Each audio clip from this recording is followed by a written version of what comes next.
Beautiful Guyana, lush, picturesque, abundant virgin rainforests, majestic Kaito falls, vast rivers, mineral wealth, fertile agricultural lands, a country blessed with rich natural wealth.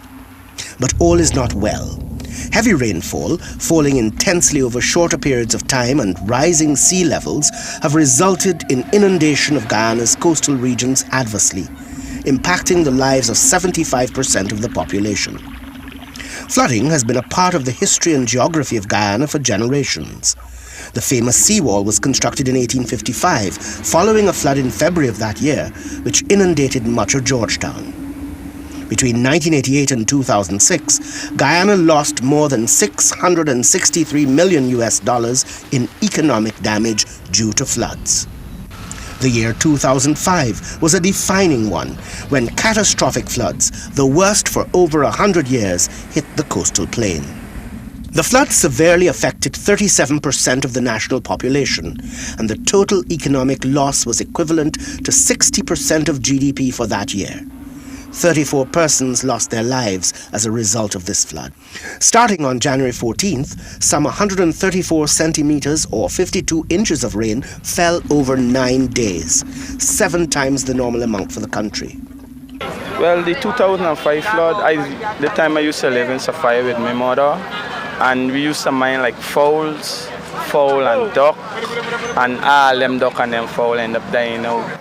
So I had to get my kids out of the area, way up in Berbice, and I can tell you, to get them out of there, I had to literally float them in a we call it a makeshift boat, using a fridge. I had to move out because I was worried about the safety of my family with all the dirty water around.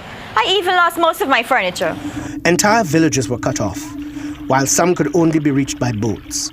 Many villages on the coast and backlands suffered from persistent high levels of floodwaters, and some 92,000 people still had water in their homes for several weeks after the rains. Region 3, the Essequibo Islands in the West Demerara area, and Regions 4 and 5, Demerara, Mahaica, and areas in Berbice, all suffered the brunt of the damage and were declared disaster zones by the government of Guyana. Responding to a disaster when you're not prepared for it could be a costly exercise.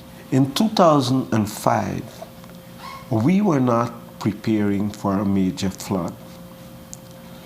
But because some of us in certain sectors or subsectors were putting together programs for disaster, we were able to, in fact, respond in a manner that reduced the amount of money we needed for the response. Why is flooding increasing? Natural, climatic, and geographic factors, together with human activity and settlement patterns, increase Guyana's vulnerability to flooding. Human activity such as deforestation, hillside agriculture, and mining in the upper watersheds of several of Guyana's rivers expose downstream settlers to flood risks. In addition, land use practices such as building over canals and poor solid waste management exacerbate flooding. Guyana is also at risk from flooding when transborder rivers overflow their banks as a result of heavy rainfall. This occurred in 2011 in the flood of Lethem, when the Branco River overflowed due to heavy rainfall in Brazil. Guyana's flood risk is therefore impacted by not only its physiography, but also by factors beyond its borders. If you have underwater volcanoes, you can have some effects in Guyana being coastal. And if you do have, for example, in Grenada, the Kikemjeni volcano, if that ever erupts, or if there's any major activity there, you can definitely have some activity coming straight over this way. Being below the sea level, one can definitely see our coast getting some of the effects of that. Weather systems over the past few decades have intensified. There have been marked increases in rainfall and temperature resulting from global warming and climate change. Close to 500,000 people, Georgetown and other major towns, crops and infrastructure located on the low coastal plain are critical assets at risk and are hence vulnerable to flooding from heavy rains, high tides and swells. Although more extreme weather events are expected as a result of climate change, continued destruction, loss of life, and severe economic losses are expected if the necessary measures are not put in place for flood prevention and mitigation as our country grows and develops. These days, the seasons have become very unpredictable. The amount of rainfall that we would normally expect in a month, sometimes we're getting that over the period of a few days. Flood risk management and climate change are clearly issues for today's generation, and Guyana is already taking action to tackle these threats. Collaborative efforts between the government, development partners such as the Inter-American Development Bank, IDB, private sector and individual citizens are being implemented to reduce flood risk and mitigate climate change. Solutions, awareness and roles. The Civil Defense Commission, CDC, is the agency charged by the government of Guyana to coordinate a national plan to protect and prevent the people and country from the ravages of natural disasters. The CDC has been working on a comprehensive and integrated disaster risk management IDRM plan. What the technical experts did was look at rainfall in different periods, 1, 2, 3, and even 4-day periods. And then we look also at the return period of 50, 100, 500, and 1,000 year periods. And we worked out a model to see which area will be devastated under which period. So this will give us an idea where the risk lies on the coastal zone. So we can now, in our developmental process, take this into consideration where we are planning development. So we're taking the message to the general public in Guyana, and we are focusing a little more on the school. Taking responsibility is an important part of the disaster risk management plan, and everyone has a role to play to guarantee its success. Coastline protection, one aspect of the Guyana Mangrove Restoration Project, is an ongoing initiative to protect sections of the coastline from flooding. We would have seen through project intervention the natural regeneration and restoration of mangroves. So what this is helping to do in communities such as Wellington Park and village number 8 in West Coast Berbice is that flooding that the communities would have seen happening before the project intervention and before where there are no mangroves, you have less flooding. The careful monitoring of changing weather patterns and the introduction of the international warning system is another important aspect of taking responsibility. Every country that monitors their own area, that data is sent to the global telecommunication system.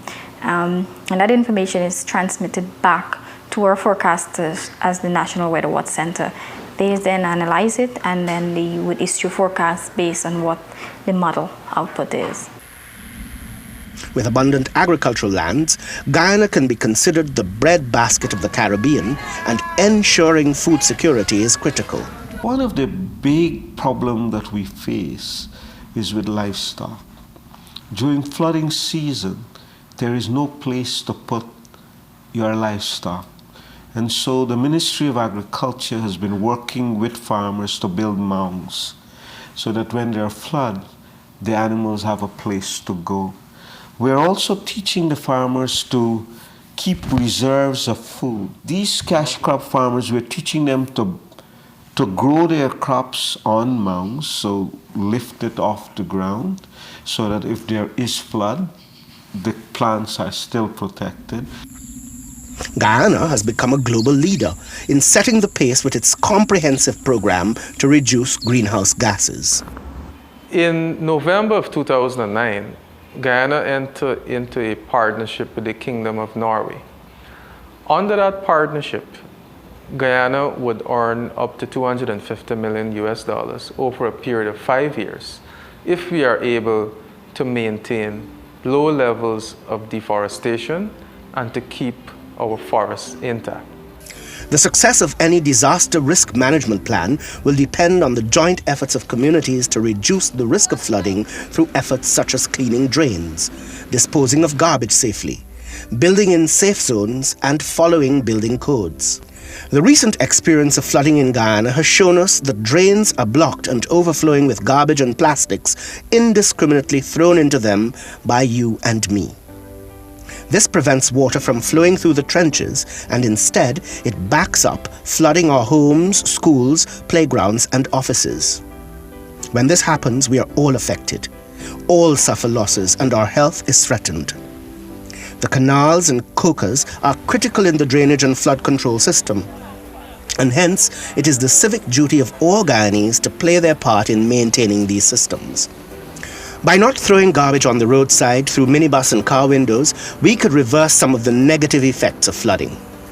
Guyana is vulnerable to flooding, and the extremes of today may become the norms of tomorrow. We must all accept our flood risk and be prepared to reduce or mitigate them. Now is the time for the entire nation to own the solutions for a safer Guyana. Take responsibility and let us ensure the safety of our children, our families, our communities, and ultimately our country.